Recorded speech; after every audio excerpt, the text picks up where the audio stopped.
नमस्कार दोस्तों, आज आपका पुनः एग्जाम एनालिसिस एक्सपर्ट क्लास में स्वागत है। मैं शुभ कुशवाहा। जैसा कि आपने देखे हैं कि आपके टॉपिक चल रहा था हमारे पशु पक्षी और उसका पार्ट 1 वीडियो अपलोड हो चुका है। आज हम क्लास रहेगी इसी की सेकंड क्लास अर्थात पार्ट 2 रहेगी। हमारे पशु पक्षी के बारे में हम देखेंगे। तो मैंने बेसिक चर्चा की थी कि पशु पक्षियों का क्लासिफिकेशन किया गया था कि कितने वर्गों में बांटा गया, तो अलग अलग आधार पर इसका क्लासिफिकेशन किया गया था दोस्तों। जैसे कि निवास के आधार पर मैंने आपको बताया था कि निवास के आधार पर 4 प्रकार से बांटा गया था कि आपका स्थलचर, इसके बाद स्थल के बाद जल, नभ और उभयचर 4 श्रेणियों में बांटा गया था दोस्तों।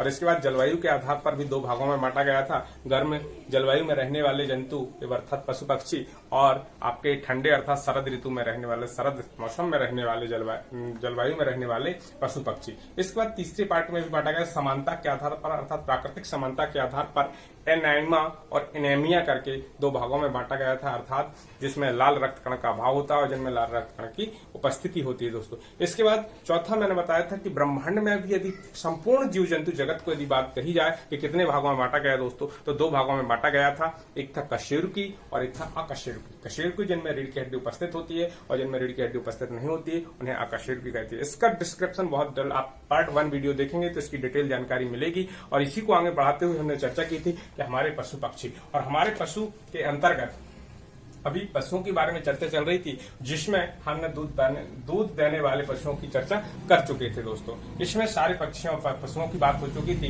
गाय, भैंस, बकरी, भेड़। और इस प्रकार से इसमें एक क्वेश्चन पूछा जाता है दोस्तों कभी कभी इसी से, तो गाय और भैंस जो है इनकी आयु की गणना दोस्तों कैसे करते हैं, इस चीज के बारे में भी क्वेश्चन आपसे पूछ लिया जाए। ये पूछा भी गया है, लेकिन यहाँ पर देखना है कि गाय भैंस की आयु की गणना कैसे करते हैं। तो दोस्तों अर्थात जानवरों की गणना 2 प्रकार से कर सकते हैं। एक तो सींग के छल्ले गिनकर, सींग के छल्ले गिनकर, क्या दोस्तों, सींग के छल्ले गिनकर। दूसरा होता है दांत गिनकर। क्या होता है? दांत गिनकर। तो दोस्तों जैसा कि है ये मैंने 2 प्रकार से बताया है कि गाय भैंस अर्थात जानवरों की हम गणना कैसे करते हैं, आयु की गणना। तो एक तो सींग के छल्ले गिनकर और दांत गिनकर। अब बात छल्ले गिनकर कैसे करते हैं दोस्तों, एक पॉइंट ये भी याद रखना है कि जो भी गाय और भैंस रहेगी तो 2 वर्ष के बाद, याद रखना दोस्तों कि इसमें जो होता है कि जो गाय और भैंस होती है वो 2 वर्ष बाद, 2 वर्ष तक उसमें कोई भी छल्ला नहीं पड़ता है। गाय और भैंस के सींग में यदि बात कही जाए 2 वर्ष तक कोई भी छल्ला नहीं पड़ता है। और 2 वर्ष के बाद प्रति वर्ष एक छल्ला पड़ता है। क्या होता है दोस्तों? एक छल्ला पड़ता। यदि एक छल्ला पड़ा तो समझ लीजिए 2 + 1 अर्थात 3 इयर्स की होगी। यदि 2 छल्ले पड़ते हैं दोस्तों तो 2 + 2 बराबर 4 वर्ष की हो जाएगी, 4 इयर्स। अर्थात ये आपको याद रखना है कि प्रति वर्ष कितने छल्ले पड़ते हैं दोस्तों, एक छल्ला पड़ता है और 2 वर्ष तक उसमें कोई भी छल्ला नहीं पड़ता। 2 वर्ष के बाद एक छल्ले की गणना की जाती है। क्लियर दोस्तों? ये तो हुई सींगों की गणना के बारे में दिया जाए कितने प्रकार से कर सकते हैं दोस्तों, 2 प्रकार से। अब देखिए दूध देने वाले जानवरों की हम बात कर चुके हैं, पशुओं की बात कर चुके हैं। अगला प्रमुख अन्य पशु। अन्य पशु में मैं उसी में बताऊंगा दोस्तों कि कौन सा मालवाहक है, कौन सा मनोरंजक है, उसमें टोटल पशुओं की चर्चा करेंगे। तो अन्य प्रमुख पशु, अन्य प्रमुख पशु। तो देखिए इसमें बहुत सारे आपके सारे पशु आ जाएंगे। क्रमशः हम एक एक पशु को देखते जाएंगे। जैसे पालतू पशु में ही अभी चर्चा करूंगा। पालतू पशु में यदि कुत्ते की बात करते हैं, किसके बारे में दोस्तों, ये पालतू पशु है और कुत्ते को भी वर्तमान में बहुत ज्यादा प्रचलन में है, पालने के प्रचलन में है। और इसका पालन क्यों किया जाता है? हमारी सुरक्षा की दृष्टि से। और वफादार यदि आ जाए कैसे होते हैं, ये वफादार है और सुरक्षा की दृष्टि से भी महत्वपूर्ण है, हमारी घर की सुरक्षा की दृष्टि से। और कुत्ते को कैसा पशु कहा गया है? एक वफादार पशु के रूप में देखा जाता है दोस्तों। क्लियर हुआ? अब इसकी कुछ प्रजातियों के बारे में पूछ लिया जाता है। क्या पूछ लिया जाता है दोस्तों? प्रजाति। जैसे लैब्राडोर, यदि आ जाए लैब्राडोर किसकी प्रजाति है? और डाबरमैन, देखिए दोस्तों लैब्रामैन, डाबरमैन और बुलडॉग। तो दोस्तों ये कुछ प्रजातियां हैं। यदि आ जाए कि लैब्राडोर किसकी प्रजाति है, डाबरमैन किसकी प्रजाति है और बुलडॉग किसकी प्रजाति है, तो दोस्तों ये कुत्ता की प्रजाति है। इसके बाद रॉटवेलर और पग। देखिए दोस्तों ये 2 ऐसी प्रजातियां हैं जो हाइट में, ऊंचाई जिनकी कम होती है। क्या होती है कि कम ऊंचाई वाले कुत्ते की प्रजाति कौन कौन सी होती है दोस्तों? तो रॉटवेलर और पग। और यदि जो बड़े होते हैं अर्थात उन्हें लेब्राडोर, डाबरमैन, बुलडॉग, रॉटवेलर, पग, इस सारी की सारी किसकी प्रजातियां हैं दोस्तों? कुत्ते की हैं। क्वेश्चन आ जाए इनमें से कौन सी कुत्ते की प्रजाति नहीं है दोस्तों। तो इस प्रकार से क्वेश्चन पूछा जा सकता है। और इसका पालन क्यों किया जाता है? पालन पोषण तो सुरक्षा की दृष्टि से इंपोर्टेंट है दोस्तों, और एक वफादार जानवर होता है। और इसमें एक कंडीशन और पाई जाती है कि इसमें सुनने और सूंघने ये भी आता है कि सुनने और सूंघने की क्षमता प्रबल होती है। क्या होती है दोस्तों? सूंघने और सुनने की क्षमता प्रबल होती है। क्लियर दोस्तों? इसी से एक मिलता जुलता पशु होता है दोस्तों बिल्ली। यदि बिल्ली के बारे में भी हो तो बिल्ली विश्व में सबसे अधिक पाला जाने वाला यदि जानवर आ जाए तो दोस्तों बिल्ली को माना गया है। किसको माना गया है दोस्तों? बिल्ली। विश्व की बात कही गई है दोस्तों। तो विश्व में यदि एक क्वेश्चन इस टाइप से यदि बन जाए, एक तो बनेगा नहीं लेकिन बनता है, तो आपको बिल्ली को बताना है कि विश्व में सबसे अधिक पाला जाने वाला जानवर कौन सा है, वो बिल्ली को कहा गया है दोस्तों। और बिल्ली में भी यही प्रवृत्ति पाई जाती है, सूंघने सूंघने की प्रबल क्षमता होती है, और इसका लचीला शरीर होने के कारण ये तेजी से अपने शिकार पर वार कर सकती है दोस्तों। इसका क्या होता है? लचीला शरीर होने के कारण ये अपने शिकार पर क्या करती है दोस्तों? तेजी से वार करने में सक्षम होती है दोस्तों। तो एक कुत्ता और बिल्ली के बारे में चर्चा हुई। क्लियर दोस्तों? इसके बाद दोस्तों अगला रहेगा घोड़ा। घोड़े से सभी लोग परिचित हैं। यदि आ जाए कि मध्यकालीन समय तक, ऐतिहासिक दृष्टि से यदि देखते हैं दोस्तों, तो मध्यकालीन इतिहास तक, मध्यकालीन समय तक परिवहन के रूप में किसका उपयोग किया जाता था दोस्तों? तो घोड़े से ही सवारी की जाती थी दोस्तों। यदि आ जाए कि मध्यकालीन इतिहास में सबसे अधिक यहाँ तक आते आते सबसे ज्यादा सवारी किसके माध्यम से किया जाता था, परिवहन किया जाता था? तो घोड़े के द्वारा किया जाता है। किसके द्वारा किया जाता है दोस्तों? घोड़ा। और घोड़े को मनुष्य का मित्र कहा जाता है। यदि आ जाए कि मनुष्य का मित्र के रूप में किस जानवर को कहा जाता है, तो घोड़े को मनुष्य का मित्र कहा जाता है। मनुष्य का मित्र। यदि आ जाए मनुष्य का मित्र के रूप में किस प्राणी अर्थात किस पशु को कहा जाता है, तो घोड़े को कहा जाता है दोस्तों। और ये भी कहा जाता है कि ऐतिहासिक दृष्टि में हमारे महाराणा प्रताप के घोड़े का नाम चर्चा में रहा है। किसका दोस्तों? ऐतिहासिक दृष्टि से यदि हम बात करते हैं तो कौन सा घोड़ा? उनका चेतक घोड़ा ये आ जाता है। महाराणा प्रताप के घोड़े का नाम यदि आपसे पूछ लिया जाए तो उस घोड़े का नाम क्या था दोस्तों? चेतक। अपनी स्वामी भक्ति के लिए बहुत चर्चा में रहा है कि स्वामी भक्ति के लिए महाराणा प्रताप का घोड़ा चेतक काफी प्रसिद्ध रहा है। क्लियर हुआ दोस्तों? तो ये हुआ घोड़े के बारे में। इसके बाद दोस्तों ऊंट के बारे में भी पूछा जा सकता है आपसे। ऊंट से तो सभी लोग परिचित हैं। ऊंट की खास विशेषता, इससे रेगिस्तान का जहाज, सबसे पहले तो यही पूछा जाता है कि किस पशु को रेगिस्तान का जहाज कहा जाता है? तो इससे रेगिस्तान या मरुस्थल, रेगिस्तान ऑब्लिक मरुस्थल का जहाज कहा जाता है दोस्तों। क्या कहा जाता है? जहाज कहा जाता है दोस्तों। तो ये पहला पॉइंट है, ये कई बार पेपर में पूछा जा सकता है। और किन स्थानों पर? गर्म स्थानों पर रहने वाला भी जानवर दिया जाए कि गर्म अर्थात उष्ण कटिबंधीय जलवायु में रहने वाला पशु कौन सा है? तो दोस्तों ऊंट है। इसमें ये क्षमता होती है कि यदि एक इसमें 7 दिन तक यदि पानी बगैर पानी पिए रह सकता है। कुछ किताब 7 से 15 दिन भी हो सकता है, लेकिन मिनिमम मैक्सिमम 7 दिन तक। ये दोस्तों 7 दिन तक यदि इसको पानी नहीं मिलता है तो बगैर पानी के जीवित रह सकता है दोस्तों। क्लियर होता है? इसके बाद जीवन प्रत्याशा भी यदि पूछी जाए, लगभग 40 से 50 वर्ष है। यदि आ जाए कि ऊंट की जीवन प्रत्याशा दोस्तों कितनी है, तो ऊंट की जीवन प्रत्याशा अर्थात जीवन जीना लगभग 40 से 50 वर्ष तक ये जीवित रहता है। तो ये भी याद रखना, रेगिस्तान का जहाज, मरुस्थल। और इसकी अब बात आती, कभी कभी पूछ लिया जाता है कि ऊंट रेगिस्तान में कैसे चलता है। तो इसके जो गद्दीदार पैर होते हैं दोस्तों, क्या होते हैं? इसके गद्दीदार पैर होते हैं जो रेत में धंसते नहीं और रेत में चलने में ये सुविधा होती है, और इसलिए इसे रेगिस्तान का जहाज कहा जाता है दोस्तों। रेगिस्तान में सबसे ज्यादा कौन से जानवर मिलते हैं? आपके ऊंट देखने को मिलेंगे। क्लियर दोस्तों? इसके बाद ऊंट के बाद दोस्तों जैसे बैल के बारे में भी पूछा जाता है। ये मालवाहक में यदि आ जाए दोस्तों तो मालवाहक में ऊंट भी रहेगा, बैल भी रहेगा, खच्चर भी रहेगा, तो बैल की बात कही जाएगी। तो ये बैल से तो सभी लोग परिचित हैं दोस्तों कि बैलगाड़ी को ढोने का काम कौन करते हैं? तो बैलगाड़ी को ढोने का काम कौन करते हैं दोस्तों? बैल होते हैं। और जुताई में भी उपयोगी होते हैं। किसके लिए? जुताई में भी। आज हमारा भारत एक कृषि प्रधान राष्ट्र है और कृषि प्रधान राष्ट्र होने के कारण वर्तमान में टेक्नोलॉजी आ चुकी है, लेकिन वर्तमान में फिर भी बहुत सी जगह अभी भी जुताई के लिए इन बैलों का उपयोग किया जाता है। बैलगाड़ी में भी बैल का उपयोग किया जाता है, अर्थात मालवाहक के रूप में। गाँव में यदि अभी देखा जाएगा तो दोस्तों बैल का बहुत ही उपयोग है। किसके रूप? मालवाहक के रूप में। इसके बाद एक क्वेश्चन यदि आ जाए कि बिहार का राजकीय पशु, कहाँ का दोस्तों? बिहार का राजकीय पशु कौन सा है? तो राजकीय पशु भी बैल को घोषित किया गया है। बैल को संरक्षित करने के लिए बिहार सरकार ने बैल को क्या घोषित कर दिया है दोस्तों? राजकीय पशु घोषित किया था दोस्तों। क्लियर हुआ? इसके बाद देखेंगे दोस्तों खच्चर, मालवाहक की बात करें यदि आ जाए कौन सा है तो मालवाहक पशु है। कौन सा दोस्तों? मालवाहक पशु। खच्चर भी आपका मालवाहक पशु, ऊंट भी मालवाहक के रूप में रहता है, घोड़ा भी परिवहन के रूप में दोस्तों पूछा जा सकता है। तो खच्चर की बात करते हैं। अब खच्चर का उपयोग क्या करते हैं दोस्तों? तो घोड़े और गधे की मिक्स रूप से जो प्रजाति बनी है उसको खच्चर कहते हैं दोस्तों। यदि आ जाए कि खच्चर किनसे मिलकर बना है तो घोड़ा और गधा की मिक्स जो प्रजाति होती है उसे खच्चर बोलते हैं। क्या बोलते हैं दोस्तों? खच्चर। अब खच्चर का उपयोग आप दोस्तों जब जाते हैं बड़े बड़े पहाड़ी इलाकों में यदि आ जाए दोस्तों, कहां पर दोस्तों? ये पूछा जाता है पहाड़ी इलाकों में। पहाड़ी इलाकों में परिवहन के रूप में किसका यूज किया जाता है दोस्तों? खच्चर का यूज किया जाता है। जैसे आप बड़े बड़े तीर्थ स्थानों पर जाते हैं दोस्तों और यात्रा करते हैं तो वहां पर बहुत से लोग किसकी सवारी करते हैं दोस्तों? खच्चर पर बैठकर ही सवारी करते हैं दोस्तों। ये भी आ जाए खच्चर के रूप में भी इसको, और पहाड़ी क्षेत्रों में परिवहन के लिए इसका उपयोग किया जाता है। तो खच्चर हो गया बैल, ये आपके मालवाहक के रूप में रहेंगे दोस्तों। क्लियर हुआ दोस्तों? इसके बाद भी आपसे क्वेश्चन हाथी के बारे में। हाथी, यहां से क्वेश्चन देखिए दोस्तों।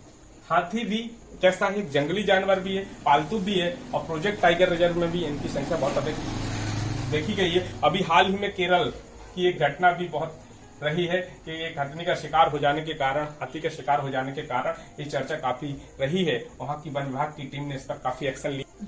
तो दोस्तों जैसे कि बात करें हाथी, अब यहां से क्वेश्चन आता है कि पृथ्वी पर सबसे बड़ा, दोस्तों पृथ्वी पर सबसे बड़ा स्तनधारी जानवर, और वो भी स्थल पर रहने वाला।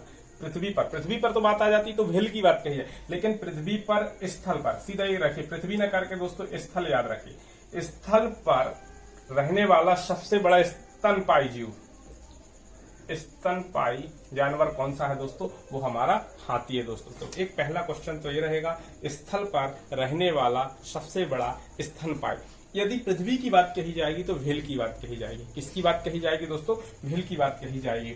इसके बाद इसकी भी जीवन प्रत्याशा पूछी जाती है कई बार पेपर में कि जीवन प्रत्याशा 50 से 70 कितनी होती है दोस्तों? 50 से 70। ऊंट की हमने देखी थी 40 से 50। यदि हाथी की जीवन प्रत्याशा पूछी जाए, अब एक क्वेश्चन आता है कि हाथियों का झुंड के रूप में बात कही जाती है कि हाथियों के झुंड में कौन होता है? तो हाथियों के झुंड में हथनी रहती है दोस्तों, प्लस 14 से 15 वर्ष के उनके बच्चे रहते हैं। उनके बच्चे हाथी झुंड में शामिल नहीं होते हैं दोस्तों। याद रखना कि जो इनका झुंड होता उसमें हथनी होती है और प्लस उनके 14 से 15 वर्ष के जो बच्चे होते हैं वो इनके झुंड में दोस्तों रहते हैं। क्लियर हुआ दोस्तों? इसके बाद बात करते हैं दोस्तों बाघ की। विश्व धरोहर पशु के रूप में भी इसको घोषित किया गया है। यदि आ जाए राष्ट्र का हमारा विश्व धरोहर पशु के रूप में किसे घोषित किया जा रहा है? विश्व धरोहर पशु के रूप में किसे घोषित किया गया है दोस्तों? वो भी हमें हाथी को घोषित किया गया है। क्लियर दोस्तों? इसके बाद बात आती है बाघ। इसके बाद इनकी परियोजनाओं की भी चर्चा करूंगा अगले वीडियो में दोस्तों। अभी तो केवल हम पशुओं की चर्चा कर रहे हैं। बाघ हमारा एक राष्ट्रीय पशु है, ये भी आ जाता है राष्ट्रीय पशु। क्लियर दोस्तों? इसको संरक्षित और संरक्षण प्रदान करने के लिए हमारी केंद्र सरकार के द्वारा इसको किसका दर्जा दिया गया है दोस्तों? राष्ट्रीय पशु के रूप में दर्जा दिया गया है, और इससे ज्यादा कुछ नहीं पूछा जाएगा। क्लियर दोस्तों? इसके बाद दोस्तों बाघ के बारे में, बाघ परियोजना, ये सारी चीजें हम अगले वीडियो में रहेंगे, यहां चर्चा नहीं करेंगे। इसके बाद दोस्तों एक क्वेश्चन पूछा जाएगा चिंपैंजी।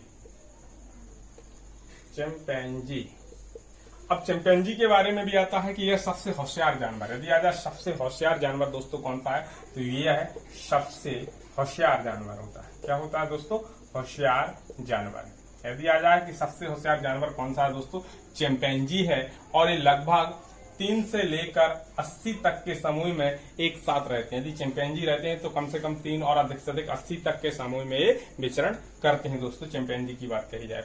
और इस समूह में रहते हैं, यदि आ जाए कैसे रहते हैं, ये समूह में रहते हैं, सिंगल कम मिलेंगे, ज्यादातर कैसे मिलेंगे दोस्तों, इस समूह में रहते हैं। तो इनसे ज्यादा कुछ नहीं पूछा जाएगा, यही क्वेश्चन पूछा जाता है ज्यादातर कि सबसे होशियार पशु कौन सा होता है, तो वो है हमारा चिंपैंजी। चिंपैंजी समूह में रहता है और एक समूह में लगभग 3 से 80 तक ये चिंपैंजी पाए जाते हैं दोस्तों। इसके बाद दोस्तों आता है कंगारू। यहां से भी क्वेश्चन पूछा जा सकता है, कंगारू। कंगारू क्या है दोस्तों, इसके बारे में भी आपने देखा होगा कि छलांगे लगाने वाला, जैसे मैंने बताया था कि मनोरंजन के रूप में बंदर, कंगारू और भालू इनका उपयोग किया जाता है, यही होते हैं दोस्तों। तो ये मनोरंजन वाले, क्लियर। तो कंगारू क्या होते हैं, छलांगे लगाते हैं। तो छलांगे लगाने वाला यदि पशु पूछा जाएगा तो कौन सा होता है दोस्तों, कंगारू होता है। और कंगारू के पेट में खोल होता है, उस खोल में अपने बच्चे को ये लेकर चलता है दोस्तों। यदि आ जाए कि किस जानवर के पेट में खोल पाया जाता है, वो दोस्तों कंगारू होता है। और यदि आ जाए छलांगे लगाने वाला पशु कौन सा है दोस्तों, वो कंगारू है। बंदर अर्थात मंदारी के रूप में आपने देखा ही होगा। तो मनोरंजन के रूप में बंदर में भी 2 प्रकार के पाए जाते हैं, एक बंदर और लंगूर होते हैं। अर्थात जो काले मुंह वाला होता है उसको बंदर, और जो लाल रंग का होता है उसको लंगूर बोलते हैं दोस्तों। इसके बाद आता है दोस्तों भालू। भालू के बारे में भी आपने चर्चा की होगी कि भालू अधिकतर हमारे जंगलों में पाए जाते हैं, भारत के सभी जंगलों में, मध्य प्रदेश के। लेकिन भालू की कुछ विशेषताएं आपने देखी होंगी दोस्तों। एक कहा जाता है कि भालू आपको यदि मिल जाता है तो ये किसी भी प्रकार से छोड़ता नहीं है जंगल में। सबसे खतरनाक जानवर है शिकार, क्योंकि शेर से भी खतरनाक होता है। यदि व्यक्ति को दिख जाता है और दिखने के बाद यदि वो आक्रमण कर देता है तो छोड़ता नहीं है दोस्तों।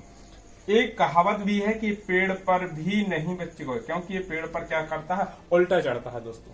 कैसा चढ़ता है पेड़ पर, उल्टा। लेकिन इसके लिए यदि बात कही जाए कि किस चीज से डरता है, तो दोस्तों ये आग से डरता है। भालू को सबसे ज्यादा किससे डरता है, आग से डरता है। यदि आपको कभी भी कहीं स्थिति ऐसी बनती है कि भालू आपके सामने आ जाता है तो आग से सबसे ज्यादा डरता है दोस्तों। नहीं तो ये कहावत है इसकी भालू की कि ये पेड़ पर उल्टा चढ़ता है, और पेड़ पर जब उल्टा चढ़ता है तो हम पेड़ पे भी नहीं इससे बच सकते हैं दोस्तों, क्लियर। और भालू में भी यदि बात कही जाए सबसे खतरनाक भालू कौन होता है, तो मादा भालू होती है। यदि मादा भालू अपने बच्चों के साथ है तो वो अटैक बहुत ज्यादा करती है, तीव्र उससे करती है, क्लियर दोस्तों। तो ये तो कुछ पशुओं के बारे में चर्चा थी। इसके बाद कुछ हम तो दोस्तों जैसा कि अभी हमने पशुओं के बारे में चर्चा की है, इसके बाद अब हम कुछ पशुओं के क्लॉन की चर्चा करेंगे। यहां से यदि क्वेश्चन पूछा जाए, एक है भेड़ का क्लॉन। किसका दोस्तों, भेड़ के क्लॉन के बारे में क्वेश्चन पूछ लिया जाता है कि सबसे पहले डॉली। दोस्तों क्या है, डॉली नामक भेड़ का एक क्लॉन बनाया गया था। डॉली नामक भेड़ का एक क्लॉन बनाया गया था। तो एक क्वेश्चन पूछ लिया जाता है, इयान विल्मोट। दोस्तों याद रखना है, इयान विल्मोट। तो इयान विल्मोट थे, इयान विल्मोट जो रोजलिंग यूनिवर्सिटी, रोजलिंग, इसको याद रखना है, रोजलिंग इंस्टीट्यूट स्कॉटलैंड के वैज्ञानिकों ने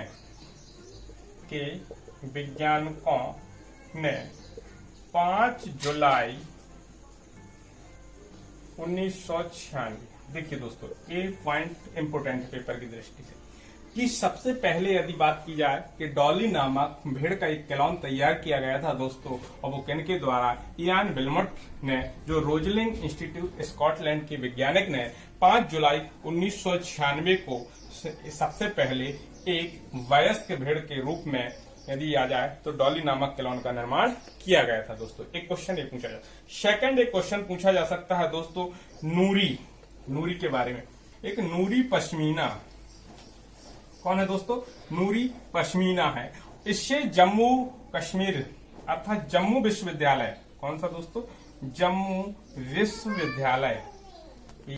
तो दोस्तों जैसा मैंने बताया कि नूरी पश्मीना भेड़ के क्लॉन हमारे जम्मू विश्वविद्यालय जम्मू के वैज्ञानिकों द्वारा, किसके द्वारा, यदि आ जाए नूरी पश्मीना भेड़ का क्लॉन किसके द्वारा बनाया गया, जम्मू विश्वविद्यालय जम्मू के वैज्ञानिकों द्वारा बनाया गया था। और 2 वैज्ञानिक थे, रियाज अहमद, दोस्तों इनके नाम भी रहना, रियाज अहमद और डॉक्टर तेज प्रताप सिंह।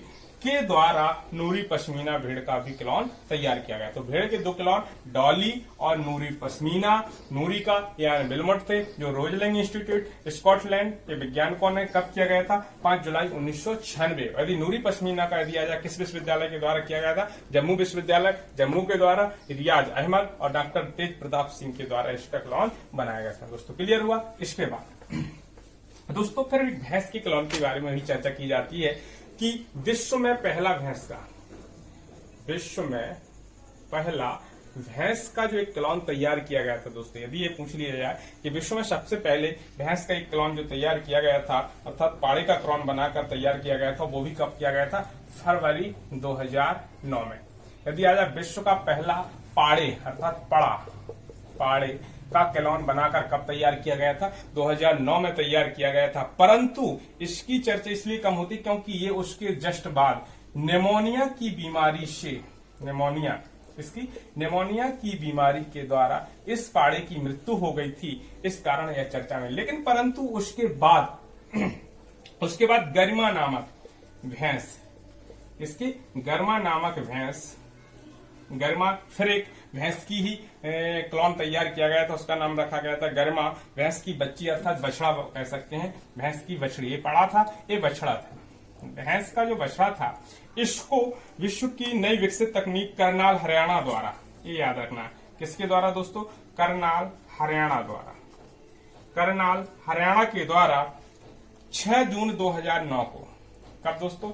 6 जून 2009 को इस क्लोन का निर्माण किया गया था, अर्थात यह क्लोन विकसित की गई थी। दोस्तों तो याद रखना है, सबसे पहले जो पाड़े का क्लोन बनाया गया था फरवरी 2009 में, परंतु निमोनिया की बीमारी के द्वारा इसकी मृत्यु हो गई थी। यदि गरिमा नामक भैंस का जो बछड़ा तैयार किया गया था, उसका करनाल हरियाणा इंस्टीट्यूट के द्वारा बनाया गया था। कब विकसित किया गया था? 6 जून 2009 को विकसित किया गया था दोस्तों। इसके बाद दोस्तों अभी चर्चा करेंगे जलीय जंतुओं के बारे में।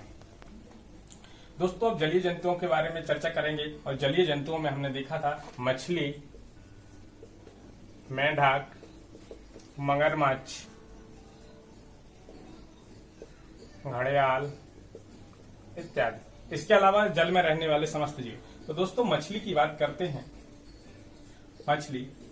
मछली एक ऐसा जंतु है जो जल में निवास करने वाला है। ये चाहे ताजा जल हो या समुद्री जल हो, सभी प्रकार के जल में मछली पाई जाती है। और मछली की कुछ प्रजातियों के बारे में पूछा जाता है दोस्तों कि मछली की प्रजातियां कौन कौन सी हैं? तो रोहू, कतला, दोस्तों याद रखना ये प्रजातियां पूछी जा सकती हैं। मृगल, बाम, मांगोर। दोस्तों ये कुछ विशेष प्रकार की मछली हैं कि रोहू, कतला, मृगल, बाम और मांगोर। और मछलियों में तो दोस्तों जैसा कि देखा आपने, रोहू, कतला, मृगल, बाम, मांगोर। यदि आपसे पूछा जाए किसकी प्रजाति हैं दोस्तों, ये मछली की हैं। और मछली में भी बहुत सारी होती हैं जो विदेशी नस्ल होती है, जैसे सिल्वर कार्प। कौन सी दोस्तों? सिल्वर कार्प के बारे में भी पूछा जाता है। ग्रॉस कार्प के बारे में पूछा जाता है। कौन सी दोस्तों?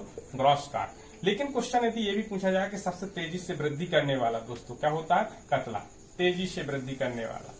तो एक आपका कतला रहेगा, परंतु मांगोर भी बहुत तेजी से वृद्धि करता है। अभी वर्तमान में जो हमारा प्राधिकरण है, ग्रीन ट्रिब्यूनल जो हमारा प्राधिकरण है, उसके द्वारा भी इस मांगोर मछली पर बैन कर दिया गया, क्योंकि मांगोर मछली एक मांसाहारी है, क्योंकि ये जल में रहने वाले अन्य जीवों का सेवन कर जाती है दोस्तों। और जल में अन्य जीवों की मात्रा धीरे धीरे कमी हो रही है, जिससे इकोलॉजी पर प्रभाव पड़ रहा था। पारिस्थितिक तंत्र अर्थात जो संतुलन है वो बिगड़ रहा है, इसलिए इस पर क्या कर दिया गया दोस्तों, अभी हाल ही में बैन करने की बात चल रही है दोस्तों। और ये मांगोर मछली पर बैन किया जा सकता है। तो ये हुई दोस्तों मछली के बारे में। इसके बाद दोस्तों जैसे कि इसी जलीय जीव में उभयचर जीव की बात कही जाती है। किसकी दोस्तों? मेंढक और मगरमच्छ ऐसे जानवर हैं जो जल में भी रहते हैं दोस्तों। तो दोस्तों जैसा कि हम जलीय जंतुओं के अंतर्गत मछली का अध्ययन किया, मछली के बाद अब कछुओं की चर्चा करेंगे। और कछुओं में देखेंगे दोस्तों, ये बहुत इंपॉर्टेंट फैक्ट है, कछुओं से पूछे जा सकते हैं कि जीवंत जीवाश्म के रूप में किस जीव जंतु को जाना जाता है दोस्तों। तो सामुद्रिक कछुओं को जीवंत जीवाश्म के रूप में कहा जाता है। और ये क्यों कहा जाता है दोस्तों, इसके बारे में ये समझ सकते हैं कि जीवंत जीवाश्म के रूप में इसलिए कहा जाता है कि यह पृथ्वी पर लगभग 150 मिलियन वर्षों से अधिक समय से पृथ्वी में उपस्थित है। यदि आ जाए कछुओं को जीवंत जीवाश्म के रूप में क्यों कहा जाता है, तो लगभग 150 मिलियन वर्षों से अधिक समय से पृथ्वी पर उपस्थित है, इसलिए इन्हें क्या कहा जाता है दोस्तों, जीवंत जीवा। अब बात आता है कि भारतीय उपमहाद्वीप के बारे में आप लोग जानते होंगे दोस्तों। महाद्वीप और उपमहाद्वीप के बारे में थोड़ा मैं बता दूं कि जब कोई भी देश की सीमा वो 3 ओर जल से घिरी हो और 1 ओर स्थल से घिरी हो, उसको उपमहाद्वीप की संज्ञा दी जाती है दोस्तों। और यदि महाद्वीप के बारे में आ जाए कि पूरा का पूरा स्थल सीमा चारों ओर से जलीय भाग से घिरा हो, उसको महाद्वीप कहते हैं दोस्तों। यदि द्वीप के बारे में भी अभी कभी क्वेश्चन पूछ लिया, द्वीप क्या होता है, तो देखिए द्वीप और महाद्वीप की डेफिनेशन एक ही है कि चारों ओर जल से घिरा हो। लेकिन एक ऐसा बड़ा स्थलखंड कैसा हो, बड़ा स्थलखंड क्या कहलाएगा दोस्तों, महाद्वीप कहलाएगा। और छोटा स्थलखंड हो जो चारों ओर से जल से घिरा हो, उसको द्वीप कहते हैं। और उपमहाद्वीप की जो 3 ओर जल से घिरा हो और 1 ओर आपका किससे घिरा हो दोस्तों, स्थलीय सीमा से घिरा हो। एक क्लियर हुआ। तो उपमहाद्वीप के बारे में आ जाए कि भारतीय उपमहाद्वीप के जल भागों में कितने प्रकार की कछुओं की प्रजातियां पाई जाती हैं दोस्तों, 5 प्रकार की प्रजातियां पाई जाती हैं। और उन प्रजातियों में यदि आ जाए सबसे अधिक संख्या में कौन से प्रकार की प्रजाति के पाए जाते हैं, ऑलिव रिडले। ये मोस्ट है क्वेश्चन दोस्तों। ऑलिव रिडले यदि आ जाए किसकी प्रजाति है दोस्तों, तो कछुए की प्रजाति है। और ऑलिव रिडले प्रजाति के लिए उड़ीसा के केंद्रपाड़ा जिले में दोस्तों, याद रखना ये पूछा जा सकता है कि उड़ीसा के केंद्रपाड़ा जिले के भितरकनिका राष्ट्रीय उद्यान, कहां पर दोस्तों, भितरकनिका राष्ट्रीय उद्यान का जो तटवर्ती इलाका है, वहां पर ऑलिव रिडले की प्रजातियों को संरक्षित किया जाता है। और सबसे अधिक संख्या में भारत में कौन से पाए जाते हैं दोस्तों, ऑलिव रिडले प्रजाति के कछुए पाए जाते हैं दोस्तों। एक क्लियर हुआ दोस्तों। इसके बाद देखेंगे उभयचर जंतु। दोस्तों बात करेंगे उभयचरीय जीव। उभयचर जीव कौन से होते हैं, ऐसे जीव जो स्थल और जल दोनों पर रहते हैं, उन जीवों को दोस्तों क्या कहा जाता है, उभयचर जीव कहलाते हैं दोस्तों। और इसमें मेंढक को, मगरमच्छ और घड़ियाल इस प्रकार के जीव हैं जो उभयचर की श्रेणी में आते हैं दोस्तों। मेंढक से एक क्वेश्चन आता है टैडपोल। क्या आता है दोस्तों, टैडपोल। ये नाम आपके पेपर में कई बार पूछा गया है और कई एग्जामों में पूछने के कारण ये मोस्ट भी है। टैडपोल मेंढक के जीवन की प्रारंभिक अवस्था है। क्या है दोस्तों, प्रारंभिक अवस्था है। यदि आ जाए मेंढक के जीवन की प्रारंभिक अवस्था दोस्तों क्या कहलाती है, उसे टैडपोल कहते हैं। एक क्वेश्चन पेपर में सीटीईटी में और यूपीटीईटी में पूछा गया है दोस्तों, इसलिए इसको विशेष रूप से ध्यान रखना है मेंढक के बारे में। क्लियर दोस्तों। इसके बाद बात आती है मगरमच्छ और घड़ियाल।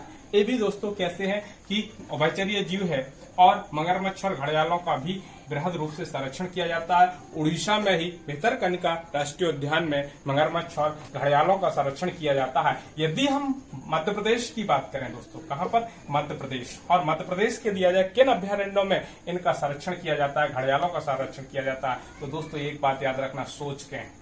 कौन सा दोस्तों, सोच के। सोन घड़ियाल, चंबल घड़ियाल और कैन घड़ियाल। दोस्तों ये 3 राष्ट्रीय अभ्यारण्य है जहां पर इन घड़ियालों का संरक्षण किया जाता है। तो मध्य प्रदेश की बात कही जाए तो मध्य प्रदेश में सोन घड़ियाल, चंबल घड़ियाल और कैन घड़ियाल, इन 3 घड़ियालों में अर्थात राष्ट्रीय अभ्यारण्यों में किसका संरक्षण किया जाता है दोस्तों, घड़ियालों का संरक्षण किया जाता है। और पन्ना टाइगर रिजर्व में दोस्तों, कहां पर, पन्ना टाइगर रिजर्व में रेप्टाइल पार्क भी बनाया गया है। रेप्टाइल पार्क बनाया गया है दोस्तों, तो ये भी इसी के लिए बनाया गया है। क्लियर दोस्तों। तो ये भी आपसे पूछा जा सकता है। क्लियर। इसके बाद दोस्तों उभयचर जंतुओं के बाद हम कुछ महत्वपूर्ण प्रश्नों पर चर्चा करेंगे दोस्तों। कुछ फैक्ट यहाँ से भी पेपर में पूछे गए हैं और ये फैक्ट बहुत इंपॉर्टेंट है। यदि आपसे पूछ लिया जाए दोस्तों सांप के बारे में, किसके बारे में दोस्तों, सांप के बाहरी कान नहीं होते हैं, ये चीज याद रखना। ये सांप कह दिया जाए सांप के बाहरी कान होते हैं या नहीं होते, तो सांप के बाहरी कान नहीं होते, वह जमीन पर हुए कंपन को ही सुन सकता है। ये चीज याद रखना दोस्तों। यदि आज सांप के बाहरी कान होते या जो भी ये रेंगने वाले जीव होते हैं दोस्तों, उनमें ज्यादातर बाहरी कान नहीं होते। पक्षियों की भी हम चर्चा करेंगे तो बहुत से पक्षियों के बाहरी कान नहीं होते, जो दिखाई नहीं देते लेकिन सुनते हैं दोस्तों। इसके बाद यदि सांप से पूछा था सांप के बाहरी कान नहीं होते। इसी प्रकार से यदि गिलहरी के बारे में पूछा जाए तो देखिए दोस्तों, गिलहरी के अग्रदंत हमेशा बढ़ते रहते हैं। यदि आज क्या होता है, जो गिलहरी होती है, गिलहरी के अग्रदंत जो आगे वाले दांत होते हैं दोस्तों बढ़ते हैं, और इस बढ़ने की दशा में क्या करती है, वह दांतों को बहुत अधिक लंबा ना हो इसलिए वह वस्तुओं को क्या करती रहती है दोस्तों, काटती रहती है, कुतरती रहती है। अपने अग्र दांतों से वस्तुओं को काटती रहती है और कुतरती रहती है, जिसके कारण गिलहरी के अग्रदंत ज्यादा नहीं बढ़ पाते हैं दोस्तों। एक क्वेश्चन ये भी पूछा गया पेपर में। इसके बाद एक क्वेश्चन ये भी पूछा जा सकता है कि सरीसृप जीवों का युग किसे माना जाता है। जो मीसोजोइक युग है, जो हमारा पृथ्वी की उत्पत्ति में बहुत से काल आए थे, उसी में से एक काल था मीसोजोइक युग। यदि आज सरीसृप जीवों का युग के नाम से किस काल को जाना जाता है दोस्तों, तो मीसोजोइक युग के नाम से जाना जाता है दोस्तों। तो ये दोस्तों ही हमारे पशु एवं जीवों के बारे में चर्चा। अगला पार्ट दोस्तों रहेगा हमारे पक्षी रहेंगे और उसके जो प्रभाव रहेंगे कि प्रदूषण का प्रभाव पशु पक्षियों पर क्या पड़ता है दोस्तों, उस पर विस्तृत चर्चा करेंगे। तो पार्ट 3 में ये टॉपिक कंप्लीट हो जाएगा दोस्तों। Thanks friends.